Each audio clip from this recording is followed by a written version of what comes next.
Hello everyone, welcome back to my channel. This is Melissa with Enchanted Emerald, bringing you a reading for Virgo, Sun, Moon, Rising, and Venus for July 18th through July 25th, 2026. And out of the Light Seers Tarot, we have the Eight of Pentacles right on top there.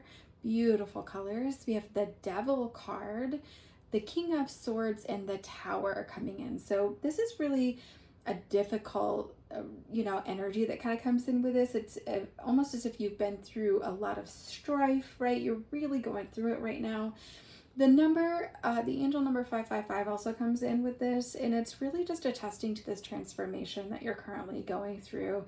Perhaps you had to take a chance and speak up for yourself. It's really just overall just a call to action, a call to change. And so with this, I do feel like you're currently going through the thick of it, of all of the troubles.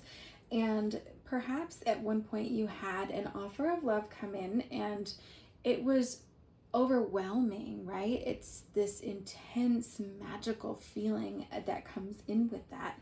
And with the Devil card showing up, it's a sense here that there's been a lot of love bombing, so to speak, where that intense energy has been mistaken for something that is like real, genuine, and authentic, right? There's been perhaps a lot of grand gestures, a lot of words of affirmation. Perhaps they're texting you something really sweet out of the blue. Maybe they're leaving little love notes, right? They've been praising you, complimenting you. Just lots of passion that comes in the beginning with that.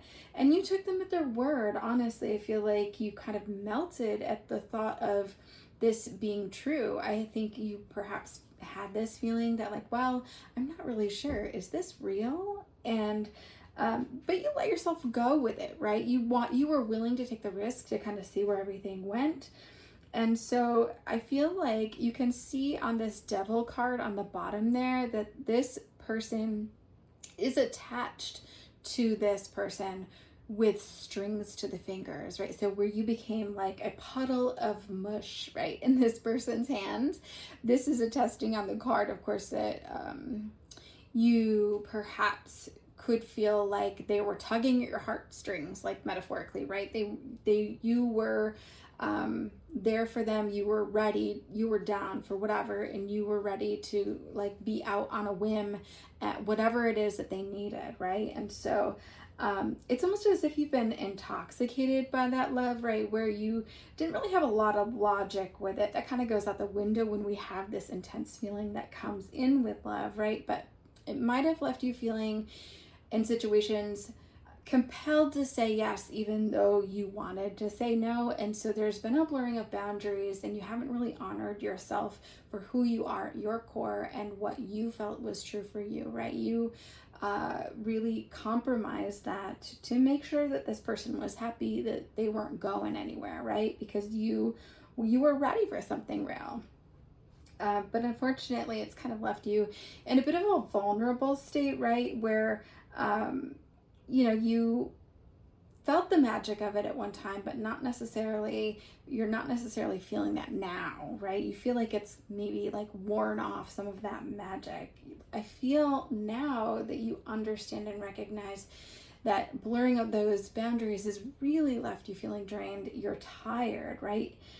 You're depleted, and I feel as though maybe even sitting in some sort of a confused state, really not knowing exactly what happened, right? I think that this happened very quickly, and there hasn't been a lot of conversation, and so they pulled away suddenly, and it's kind of like left you wondering why, right? There was no notice, there were no warning signs that things were falling apart, and I think that that's the worst feeling of it all, because you don't know exactly what happened. But I think that this person has been a bit of a master of disguise and only allowed you to see what they wanted you to see ultimately in the end. And so that, coupled with your blind attraction, right, it just was kind of a recipe for disaster from the beginning. But if you do reflect back on this perhaps it was a turning point that you can pinpoint in your relationship. And I'm sensing that where things might have gone wrong is you tried to hold them accountable. Now, this is not the only thing that went wrong. I feel like there was a series of incidents like this that happened, but this is the one that was like pivotal. It was the turning point you noticed. And this is something where they might have said something rude or criticized you in some way and was playing it off like a joke to their friends, and it hurt your feelings, and you tried to talk to them. You weren't having that. You were trying to talk to them about that situation. But I think ultimately they might have apologized for that. You said, okay, forgive, forget, let's move forward. And that can only happen so many times too before you feel the weight of that all. And that's where that, you feel a little bit tired. But this person's not going to take any accountability, unfortunately. I feel like they're really going to be putting the blame on you. And I hear that like Shaggy song, to put the blame on you. And so, you're done, because this was like a defining moment. And so you're frustrated. Even if you could have a conversation with this person at this point and agree to forgive, I'm not certain that you would ever want to allow that again, because you're feeling it. You're definitely going through it. And so this person could be a water sign, could be Cancer, Scorpio, Pisces, or it could be an air sign for some of you as well, Aquarius, Libra, Gemini.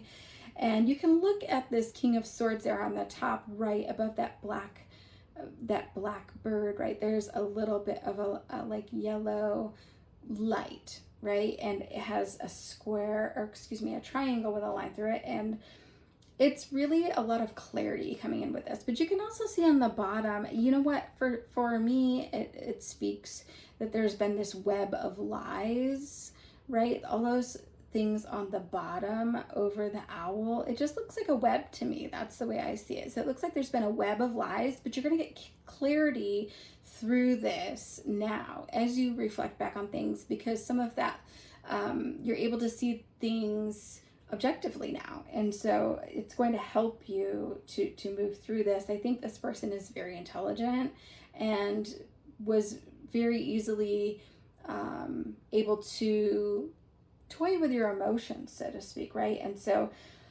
you could feel right now that you do want a conversation. I will tell you that I don't feel that there is anything there for you. I think that you're very fragile at this time.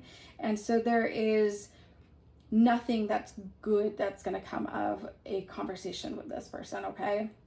And the ending of this is just so new that if you were to attempt that, I do feel like you could even possibly be lured back in, and not necessarily that you would want to allow that, but I think that you would feel like, you know what, I've put all of this time and energy into this person, and they could feed right into, let you know what you want to hear, that kind of thing. So just, I don't mean this in a bad way, but I just feel like there's nothing good there in that conversation. So you getting over this, your healing is going to come from you, right? And so we don't want to lead to any sort of a worsening situation, because also you don't want to take the blame. They're going to blame you. You don't need to take the blame for all of it, right? It takes two people to get through in a relationship. So I think it's time for you to maybe shift your energy to start to focus on some of your healing, and you perhaps could be drawn into some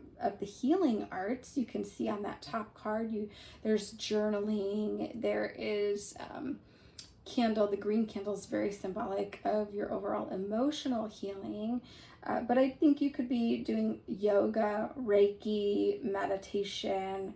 But I think what's really good for you, or would be very beneficial for you, would be to get out and take a walk in nature. I think that there's a lot to be said for nature therapy in terms of balancing your energies and allowing you to kind of slow down and focus and really process those emotions. So eventually, overall, you're going to be feeling as though you're slowly breathing that life back into yourself, and you're going to come to some sort of a realization that, you know what, love doesn't happen to you, right? It's not a magical feeling that just happens when you meet somebody, that intoxicating type of energy, but it's something where it's okay for you. In fact, you must honor your own boundaries and put yourself first so that you can show up the best version of you and then attract something similar. And so, know that you don't have to fix anybody through this. You don't want a project, right? You want hobbies.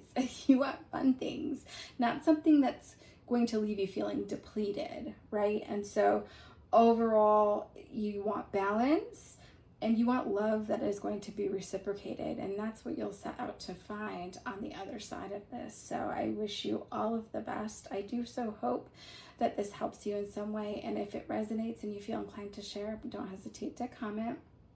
Please like and subscribe, and I will be back with another read for you guys again soon. Thank you so much. Take care.